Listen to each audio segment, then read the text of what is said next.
A midwinter melt in Saskatchewan, why it has some farmers concerned for spring seeding.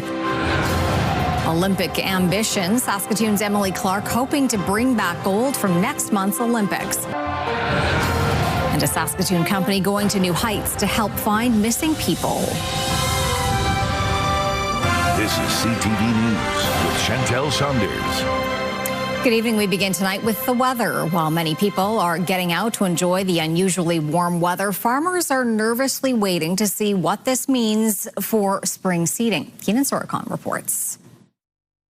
Bob Bahoon has farmed long enough to know what untimely weather could mean for his operation. After 4 consecutive days of above freezing temperatures, the Hafford area farmer fears this January melt might impact seeding. It depends how quick the weather warms up. A fast melt will make the water run, or a slow melt it will still soak into the ground where it needs to be for our drier climates. With winters becoming warmer and spring arriving earlier, what was once an afternoon of warm temperatures has become the full 5-day forecast in recent years. Last year was looks like to be the 3rd warmest year ever recorded, and the other 2 were within the past 3 years. So this is all part of that trend. U of S hydrologist John Pomeroy says extended cold snaps of -30 to -40 throughout the winter are no longer the norm, and it's impacting farmland. A midwinter melt followed by cold temperatures could create a layer of ice above the soil, creating runoff instead of penetrating moisture for crop production. But replenishing sloughs and creeks has its own benefits. Even the evaporation out of those ponds can help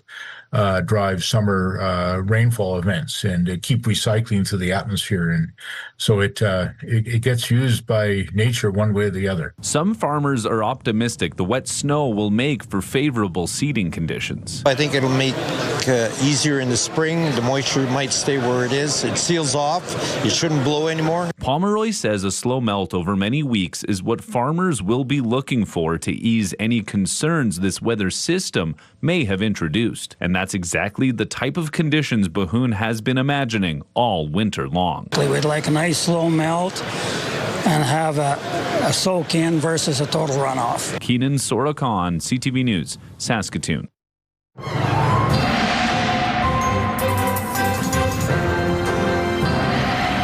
Stacey, there were more records broken yesterday in Saskatchewan. Yeah, Chantel, 5 communities saw record-breaking temperatures yesterday.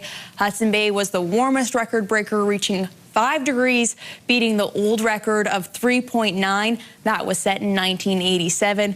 Waskesiu Lake in Buffalo Narrows also set new highs, climbing to 3.5 and 3.4 degrees. Meanwhile, La Ronge and Assiniboia slipped just past their old records. Now we can expect one more day of this January thaw tomorrow. But Chantel, it's going to be quite windy, with some areas seeing gusts up to 90 kilometers an hour. I'll talk more about that later in the show. Business advocates are joining the calls for SaskPower's proposed rate hike to be put on hold. They've written a letter to the province's rate review panel warning a hike like this could be detrimental to small businesses. Donovan Mace reports. The Canadian Federation of Independent Business says the province's small business community is facing an uncertain economic future, and a proposed rate hike from SaskPower will only add to that strain. They've recently seen insurance premiums skyrocket. They're dealing with increased labor and occupancy costs, and not to mention massive price volatility. Now, this comes after the Crown announced it is seeking a 3.9% rate increase this February and an additional 3.9% hike in February 2027. The increases still need approval from the rate review panel, but the CFIB is already warning of its implications, saying in a letter to the panel, further increases, even when described as modest, compound financial strain many businesses simply cannot afford. Adding, for small businesses and farms operating on tight margins, interim increase creates immediate cost pressure and uncertainty, shifting financial risk onto ratepayers. Be transparent and accountable as to where these funds are going, why the increase is necessary. Are they using the cost-effective manners that we would expect to see? In response to CTV News, the province says it has made decisions ensuring Saskatchewan businesses have an affordable and reliable power system while prioritizing the energy security of our province, while the rate review panel did not respond to our request for comment regarding CFIB's concerns by deadline. Pending approval from the rate review panel, Sask Power plans to implement its new rates February 1st, while CFIB hopes for further discussion and consultation for future hikes moving forward. Donovan May, CTV News, Regina. As the Winter Olympics draw near, athletes from across Canada are preparing to showcase their skills. One Saskatchewan-born hockey star is hoping to bring her third medal home to Saskatoon. Nearly 4 years ago, Emily Clark brought an Olympic gold medal home to Saskatoon, and now she's planning to do it again. Everyone knows hockey in Canada. You're going for gold every time. Every year, maybe the motivator is slightly different, and you just use whatever you need to be at your best. But obviously winning, competing, representing our country and our team, there's no shortage of motivation. The Saskatoon-born hockey superstar is gearing up to represent Canada at the Olympics for a third time in Milano Cortina. Clark has been playing hockey since she was 3, and there's been a lot of growth in the world of women's hockey since then. Lots of us were motivated by wanting to play on Team Canada, and we only got to see that every 4 years. So now, for young girls and boys to get to see women in sport so often, so accessible, so freely, I think that makes a massive difference. Emily Clark, Saskatoon, Saskatchewan. With more than 800 girls playing hockey in the Saskatoon Comets Female Hockey League, those involved say the Saskatchewan representation Clark brings to an international stage can make a big difference for aspiring hockey players. As these new leagues get more popular and we start to see more products from our local communities make these leagues, I think it'll just fuel the fire that girls have to achieve something great. Clark says that support from her hometown goes a long way. I'm so proud to be from Saskatoon, and I feel the love. I see the messages. I'm bad at replying to my own family, so please don't take it personal if you send me a message and I don't get back to you. But no, just that it's felt and it's appreciated and never taken for granted. Clark and the rest of Team Canada will be heading overseas soon with opening ceremonies for the Milano Cortina Olympic Winter Games scheduled to take place on February 6th. Hallie Mandrick, CTV News, Saskatoon. RCMP are looking for a man after 2 people were shot at, assaulted, and chased into a forested area near Prince Albert. RCMP say on January 7th at 3 a.m. they were called after a fight between 3 people inside a vehicle in the RM of Buckland.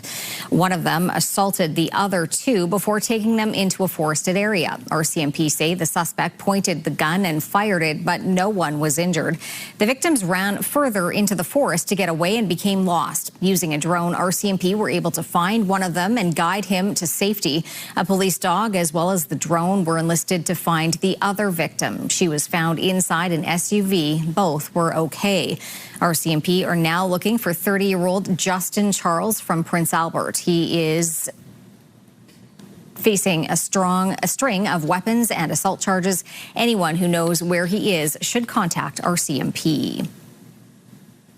New drone technology could change how search and rescue teams locate missing people faster and more accurately, and a Saskatoon company is at the forefront.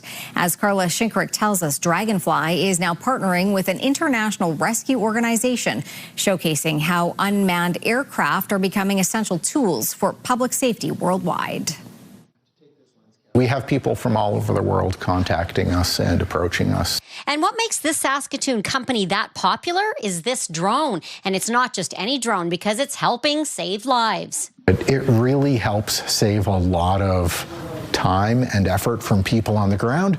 It can pinpoint a missing person who might be in a remote area with this unique silver portion. It locates someone with a cell phone as far as 35 kilometers away. That acts as a mobile cell tower to connect to and identify cell phones for missing persons.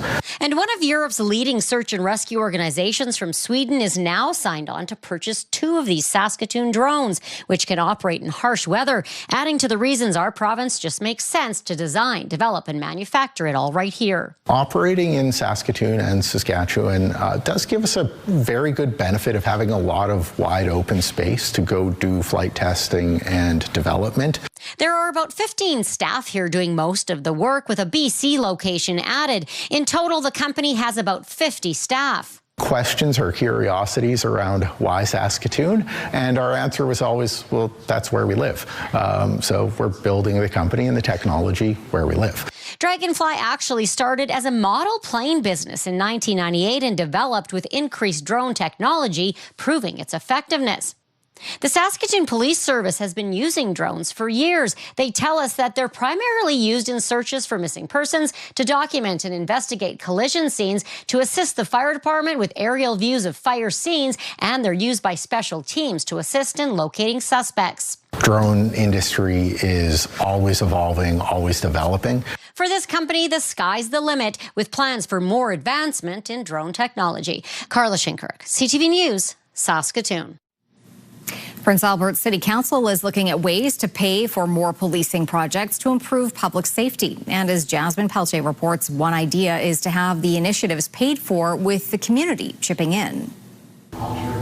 Alex Bosian, owner of Bosian Jewelers, says Prince Albert's downtown could benefit from a higher police presence. We have more police presence downtown, walking or driving, and asking people who shouldn't be here to move somewhere else probably will help. In November, the annual policing budget was passed about $160,000 short of the recommendation. Prince Albert City Council is discussing a possible public safety reserve to support additional police work through community fundraising. Our business community reached out and said, is there a way we can do that? And after some discussion and some throwing some ideas around, they said, well, we'd be willing to contribute some resources if it was something that would help with public safety. Bosian isn't sure if he'd support a public safety fund, not knowing if it would help deter crime downtown. As soon as I know where the money goes to, probably then I'll make my decision. In a letter to council late last year, the Prince Albert Board of Police Commissioners said that while the police service and the board cannot participate in the creation or promotion of a privately funded reserve, if council independently develops the reserve, the board supports the creation of a transparent application process through which police administration could request project funding. This mechanism would allow us to work with our community partners to find a way to find other solutions to public safety in our community, which is one of the things that's identified often by residents. The fire department would also be eligible to apply. The matter is to be examined by the city's Financial Services Department. CTV reached out to the Board of Police Commissioners, but it did not respond by time of broadcast. Jasmine Pelche, CTV News, Prince Albert. SaskPower has signed an agreement to build and operate a 100-megawatt solar power facility in southern Saskatchewan. Damien Smith has more on the Indigenous-run facility. Pen to paper makes it official for the construction of a 100-megawatt solar project. Called Mino-Gizis, the facility will be located in the municipality of La Jourde, 45 minutes southeast of Regina. Southern Saskatchewan, southern Alberta have the best solar resource in all of Canada. It's an excellent solar resource, some of the best in the region. And the project will be 50% Indigenous owned by the Anishinaabe Power Alliance. Generate economic wealth in terms of creating employment resources as well, infrastructure. We want to bridge those gaps, those relationships, and of course, economic prosperity is on everyone's agenda. According to SaskPower, the solar farm will be able to power 32,000 homes and will be the cheapest power in the province. So we've seen, as part of the 700 megawatts, the cost per megawatt plus interconnections at about $90 a megawatt hour. And I can tell you that this project that we announced today is the lowest cost power out of all of our solar procurements. When construction starts in 2027, Neoen looks to hire 350 people, with 75% of them being Indigenous. Are working with the Gabriel Dumont Institute, the First Nation Employment Center, and SIIT to really figure out how can we hire people, how can we train people, and how can we not only create jobs for this project, but have them then work in the growing solar industry in Western Canada. According to SaskPower, Mino-Gizis is going to be one of the larger facilities across Saskatchewan and is expected to be complete by 2028. Damien Smith, CTV News, Regina. The Saskatchewan Environmental Society says it's disappointed in a new court decision to dismiss its legal challenge against keeping coal power operating past the federally mandated shutdown in 2030. Several environmental advocacy groups, including the Environmental Society, launched the legal challenge last year in response to the province's plans to keep traditional coal plants operating until as late as 2050. The extended operation is meant to help Saskatchewan bridge the gap to nuclear energy. According to the Environmental Society, the court dismissed the application on the grounds that it was not an issue for the courts to decide. If you're planning to go to this year's Silver Spoon dinner, prepare to bring your singing voice.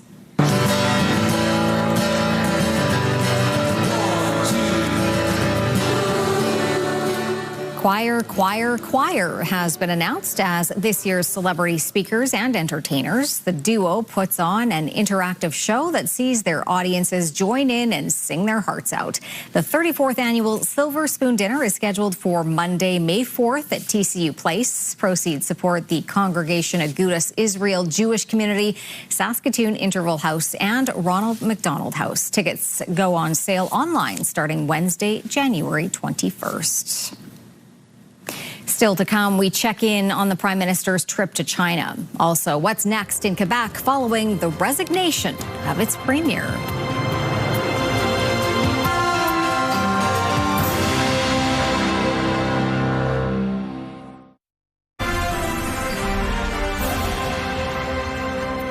You're watching CTV News Live from downtown Saskatoon. Thanks for staying with us tonight.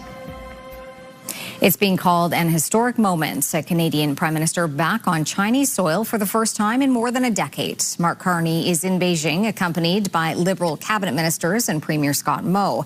As Annie Bergeron-Oliver reports, trade, energy, and agriculture are all on the table, but what many Canadians are looking for is movement on the ag tariffs.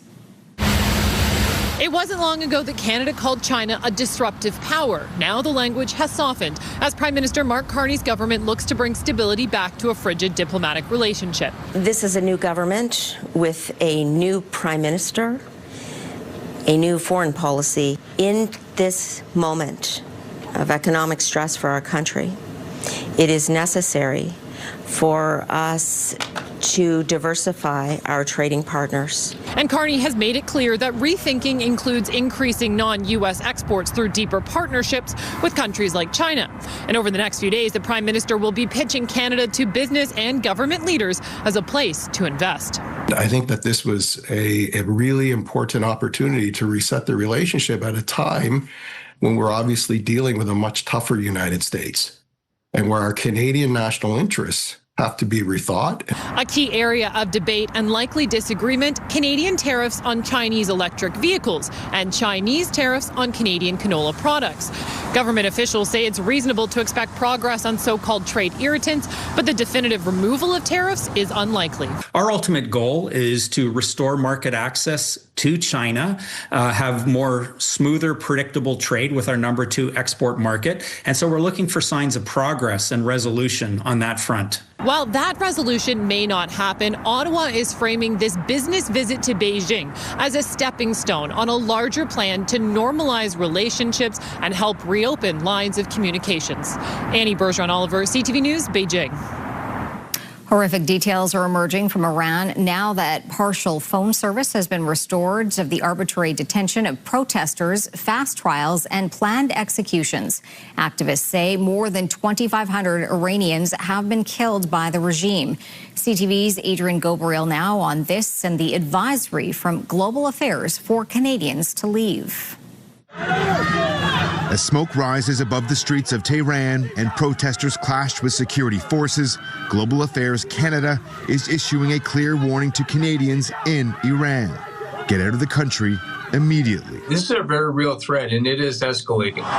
On January 8th, Iran's government cut off the country from the internet. Since then, Iranians have been risking their lives to share these images of brutality with the world. Today, Iran's judiciary head signaled that trials and the execution of protesters would be fast-tracked despite warnings of a military response from U.S. President Donald Trump. Personnel at a key U.S. military base in Qatar have been advised to evacuate by tonight as concerns of a repeat attack on American troops there begin to escalate. The fact that, the United States has pulled out some of their troops in Qatar is indicative that they think that that threat is real. They have some intelligence and they're probably got things planned to attack, Iran. And, what are they going to attack? It could be military sites. It could be infrastructure. But we should expect something. With more than 2,500 believed to be dead, Iran hasn't seen this level of violence since the chaos surrounding the country's 1979 Islamic Revolution. The protest broke out on December 28th after the collapse of Iran's currency, as the country's economy was squeezed by international sanctions levied in part over its nuclear program. Holding up signs of Iran's supreme leader, Ali Khamenei, thousands took to the streets outside Tehran University for a pro-government mass funeral on Wednesday, as caskets draped in the country's flag, said to be carrying the bodies of approximately 100 security officials and civilians killed in the clashes, were paraded down the streets. Though this is a country far from united, there is a shared concern, as some military experts warn targeted U.S. strikes on Iran may be imminent. Adrian Gobriel, CTV News, Toronto. A high-stakes meeting at the White House today. Officials from Denmark and Greenland sat down with the Vice President and Secretary Marco Rubio. At issue, President Trump's desire to take over the Danish territory. With more, here is CTV's Joy Malbon in Washington. After months of fielding threats, Denmark ramped up its military presence in Greenland with the help of its NATO neighbors, Air Force, Navy, and Sweden sending in troops, part of a promise to beef up Arctic defense. And to counter President Donald Trump's threats, for months Trump insisted the mineral-rich island is vital to U.S. national security, posting, "It is vital for the Golden Dome that we are building," referring to his missile defense system. If we don't, Russia or China will, and that is not going to happen. The White House mocking what it calls Greenland's defenses, posting this image of sled dogs. It is not easy to think innovative about solutions when you wake up every morning to different threats. We're going to see what happens, but we need it. After their White House meeting, the Danish minister insists China and Russia are not immediate threats, but will look for ways to accommodate Trump's concerns. Of course, we share, to some extent, his concerns. There is definitely a new security situation in the Arctic and the high north. Adding, it's totally unacceptable not to respect Greenland's sovereignty. And Trump's ultimatums, well, they're not going over well with Greenlanders. The United States will try to buy Greenland or they will invade it. I'm afraid that he will destroy the NATO alliance and he threatens our kingdom and the Greenlanders, and I really, really don't like that. The delegation says it will meet with the Trump administration again in hopes of strengthening cooperation, but with one big red line: as allies and not owned by the United States. Joy Malbon, CTV News, Washington. Quebec Premier François Legault is facing bad headlines, plummeting popularity and dropping poll numbers. It's no surprise to Quebec pundits that he's resigning, but the timing is still raising eyebrows. CTV's Geneviève Beauchemin reports. Premier François Legault said it was the honor of a lifetime to lead Quebec. Surtout pour le bien du Québec. But that for the good of his party and above all for his province, it was time to step down, that Quebecers want change. Maybe it's just time to move on, find like a new voice. I think he didn't do that bad. At the end, he wasn't so popular. Once the most popular premier across Canada, Legault has now faced months of spiraling poll results, falling to last place in Quebec. On prépare un gouvernement. The Parti québécois, led by Paul Saint-Pierre Plamondon and vowing to hold another referendum, is in the lead. Before jumping into politics, Legault co-founded Air Transat. He later co-founded his party, the Coalition Avenir Québec, or CAQ.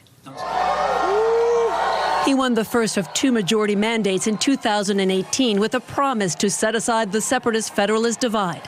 His party brought in a law on secularism and led Quebec through the COVID pandemic. His dominant run began to unravel after his second election over a series of crises. In the fall, he faced off against doctors over remuneration and conditions. Two political allies, close friends, left his party over the dispute.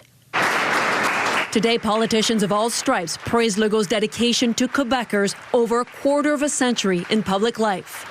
He left his mark in Quebec politics, and for sure, with the decisions that he made, he shaped the future of Quebec. Legault has pledged to stay on until a new leader is elected. This as the Quebec Liberals, too, are looking for a new leader just 9 months away from the next election. Geneviève Beauchemin, CTV News, Montreal. Amid ongoing tensions between Canada and the U.S. over the Trump trade war, some Canadian snowbirds are reevaluating their winter getaways. But as CTV's Scott Hurst explains, many are still flocking south for the season. We have seen a noticeable drop for much of the year in the number of Canadian travelers looking to head south of the border, but the decline in snowbirds may not be as pronounced. A recent survey by Snowbird Advisor focusing on Canadians looking to escape the cold, mostly retirees, shows a roughly 15% drop in respondents saying they're making other plans, and some are choosing other destinations, such as Mexico or Spain. But the majority of respondents to the survey say they're still planning to spend their winter in the United States. Bottom line is, if you own a house, you are not going to go to Mexico with a house sitting in Florida or Palm Springs or something like that. Crowds are down. The amount of people attending events and things like that are 100% down, no question about it. But as far as the snowbird side of things, I'm seeing very little downturn at this point at all. For the snowbirds who are staying home or going elsewhere, some of the reasons have to do with the current political climate, threats made to our sovereignty by the Trump administration, and uncertainty over new requirements for Canadians at the Canada-U.S. border. Also, many are pointing to the weak Canadian dollar as a reason not to go to the United States. Scott Hurst, CTV News, Toronto. 4 astronauts are making their way back to Earth from the International Space Station after their mission was cut short because of a medical concern. Undocking confirmed. Endeavour begins its journey home with the Crew 11 crew. The SpaceX Dragon 2 vessel detached from the ISS around 5:20 p.m. It's scheduled to splash down early tomorrow morning off the California coast. Due to privacy concerns, NASA hasn't said which of the astronauts is affected by the medical concern, but analysts have said it likely isn't an urgent emergency, or the return would have happened even earlier.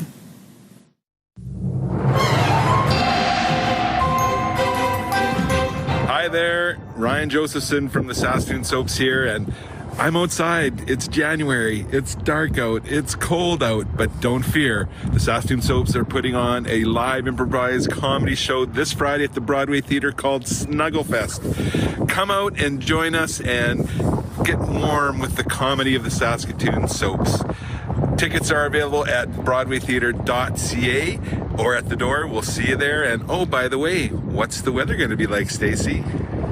Well, Ryan, Saskatoon Soaps couldn't have timed it any better, because as of Friday evening, temperatures will plummet below freezing. Currently, it's forecasted to be -13, so perfect weather to snuggle up and enjoy the great indoors. Now, the show starts at 8 p.m. and for more information, head to broadwaytheatre.ca. Currently in Saskatoon, 1 degrees, also in Prince Albert and in the Battlefords right now, all on the plus side there. Our high today, 3, our low was -8. Again, both above our seasonal highs and lows. The record was 6. That was set in 1986. The record low, a chilly -44. That was set in 1907. Now, the sun went up at 9:09 a.m. and it went down at 5:23 p.m. Coming up, a joyful reunion. The dog that has returned after weeks away from being at home.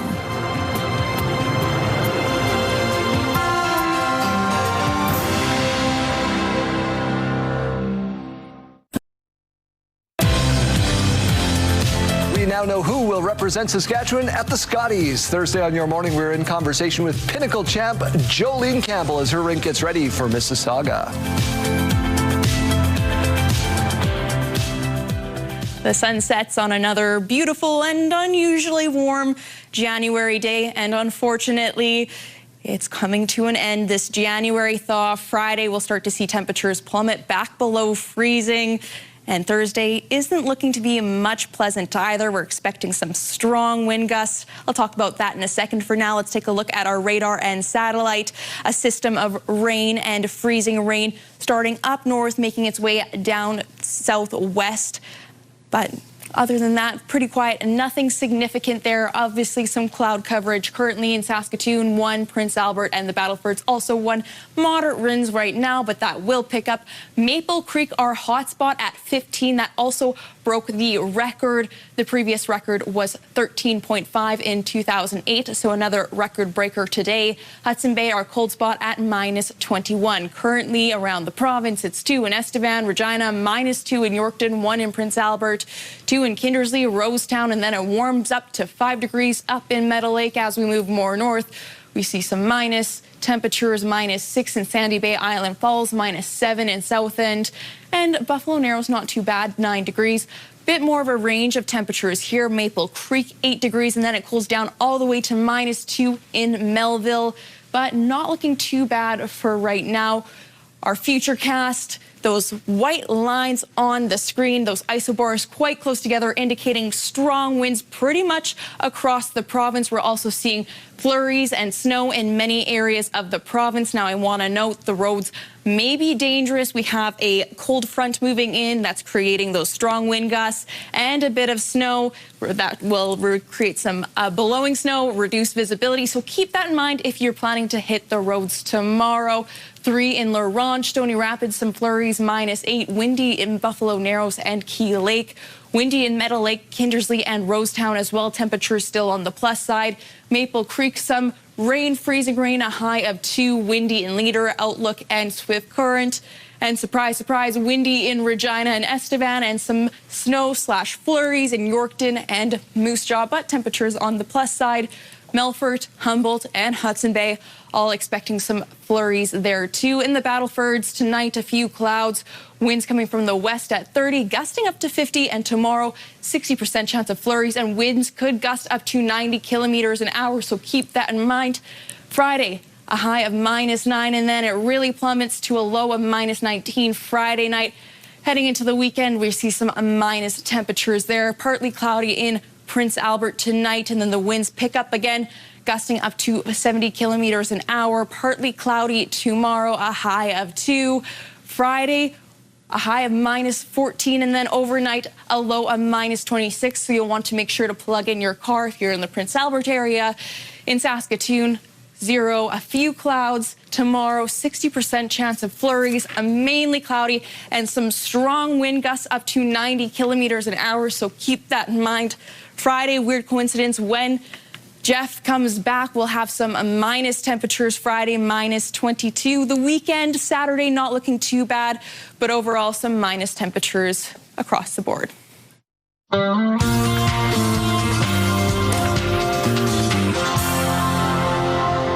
Canadian actor Kiefer Sutherland was arrested for an alleged assault involving a rideshare driver in Los Angeles yesterday.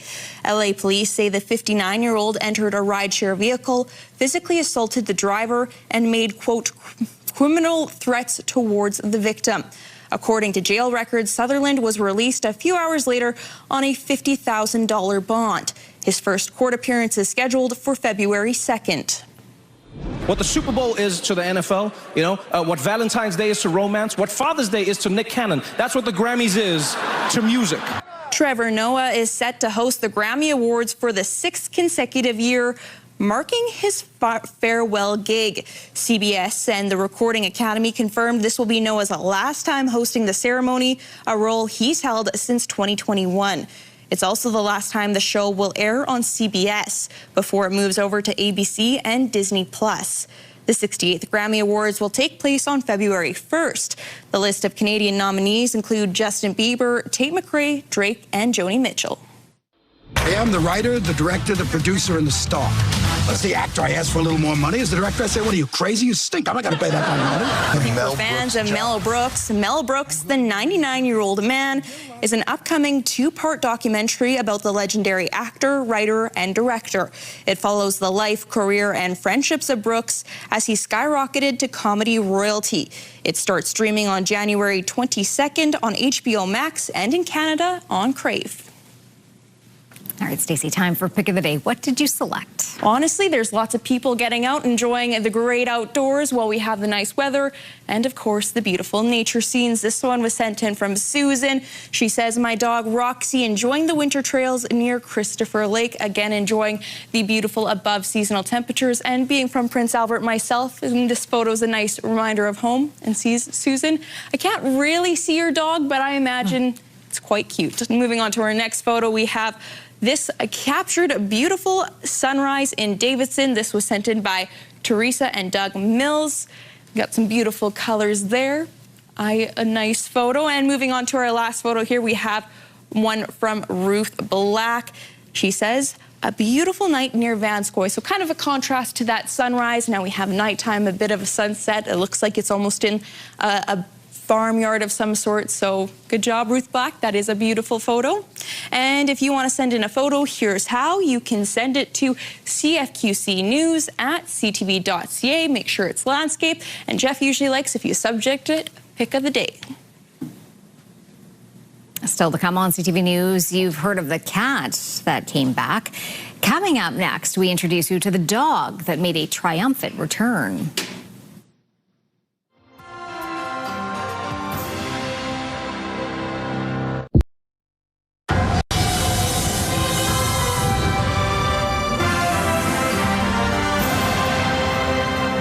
It's a remarkable story of hope and survival. A beloved dog is back home with its Vancouver family after spending nearly 2 months lost in the backcountry on its own. Here's CTV's Martin McMahon. This is the moment Bammy, a rescue dog who went missing, was reunited with her owners over the weekend. Some people think dog is just pet or just dog. Dog is dog, but I'm not. I don't agree. Many people say dog or pet is family. Yes, I totally agree. Bammy, a 4-year-old Korean Jindo, spent 54 days alone on the North Shore after breaking free from her leash and collar during a walk in November. Her owners hired pet searchers to find her, and while there were sightings, capturing her was a challenge. What made Bammy so tricky was that she wouldn't stick to an area for more than a day, and so we had multiple cameras out, we had traps set for her, and we just couldn't get them in the right spots because she would never be in the same area. As the weeks dragged on, owner Johan Kim says some people told him it was unlikely the dog was still alive, but he kept hope, even as video showed her dramatic weight loss. I believe the Jindo, especially Bammy, especially Jindo, this instincts really good survival in the forest. Then, after weeks of close calls and brief glimpses of Bammy on camera, a breakthrough. Mills and his pet searchers colleague Julia were tipped off that the dog had been spotted near Kenneth Gordon Maplewood School. After arriving, they were able to spot Bammy using a drone, eventually reuniting her with her owners. It was a great search and stressful at times, but we're super happy with the outcome and that she's back home. Also relieved, Bammy's owners, who refused to accept their dog was gone for good. Do not never ever give up to find the pet. Mommy. An example that when there's hope, there's always a chance. Martin McMahon, CTV News. When we come back, the CFL commissioner on the league's proposed rule changes and a new deal Lego is locked in.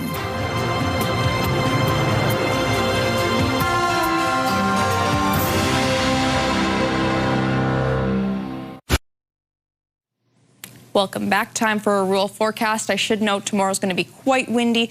Environment Canada has issued wind warnings for the southern half of the province. Pretty much anywhere Rostern and south there is wind warnings in effect with wind gusts up to 90 kilometers an hour. So quite strong winds for the southern half of the province.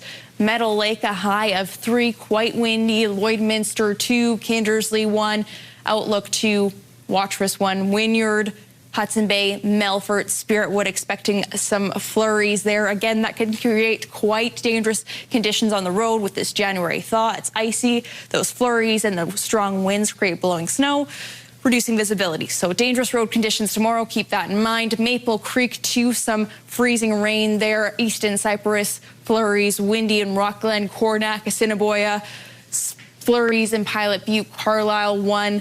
Again, wind gusts up to 90 kilometers an hour for many areas of the province, so keep that in mind tomorrow. Taking a look at Carnduff now, the high is 1. Some flurries, freezing rain, and they're also seeing wind gusts up to 90 kilometers an hour. So not a pleasant day considering the weather we've had in the past few days. And it's also where you can get internet plans up to 1 gigabyte from SaskTel. CFL Commissioner Stuart Johnston addressed the media today discussing some of the proposals made by the Rules Committee during this week's CFL winter meetings. Among the recommendations, returning the continuous 35-second play clock to 20 seconds for the final 3 minutes, ensuring no lead is safe. If a team kicks the football through the end zone or hits the uprights, the other team will start with the ball on their 40-yard line. The replay center will only jump in for clear and obvious missed calls by the refs or for any coach's challenge. And there will be no longer ties if there is no winner after 2 mini games. The game continues with a new challenge. Under a new format, then each team would get one shot at what we would call a 2-point conversion, or just the 2-point format where you're on the 3-yard line and you've got to get it into the end zone. Team A tries. If they're successful, Team B tries. If they're successful, you go again. If Team B is unsuccessful, then the game is over and Team A wins. Now, there are some details we still need to work out, and that'll happen over these next couple months before ultimately we make the final recommendation to the board. All recommendations made this week would still need approval by the Board of Governors to be considered an official change. Chorus is reporting a revenue drop of 18%. The entertainment company deals with slumping ad income. Morella Fernandez has more on that. Chorus Entertainment reporting a loss of $11 million in its latest quarter. And that's compared to a profit of about $12 million a year ago. The company's in the middle of restructuring, with its TV and radio businesses struggling. It's hoping to reduce debt by more than $500 million. Here are the closing numbers for the day. The Canadian dollar almost unchanged at 72.03. West Texas Intermediate is up to 61.88.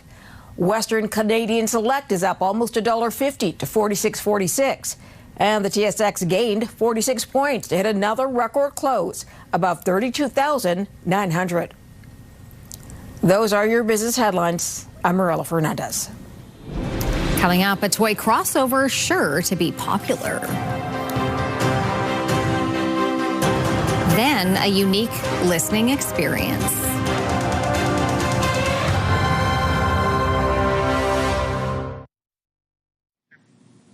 Well, Lego is interlocking with the Pokemon universe. The toy giant has unveiled its first ever line of Pokemon sets, marking a major crossover between 2 of the largest play brands in the world. The first collection will debut on February 27th and is inspired by characters throughout Pokemon's 3-decade history. The initial rollout will feature 5 fan favorite characters. I imagine those will sell quickly as well. Yeah, they're very cute. Yeah. All right, well, Budapest is turning down the volume on disco.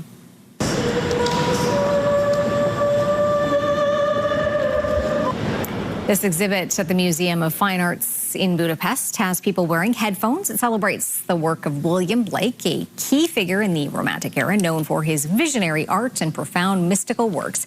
The headphones allow visitors to listen to curated music and look at some art at the same time. So kind of looks like a dance club, just a little quieter because everyone's listening on their headphones, right? I wonder if anyone's listening to Taylor Swift. That's possible. I think it's supplied music, so.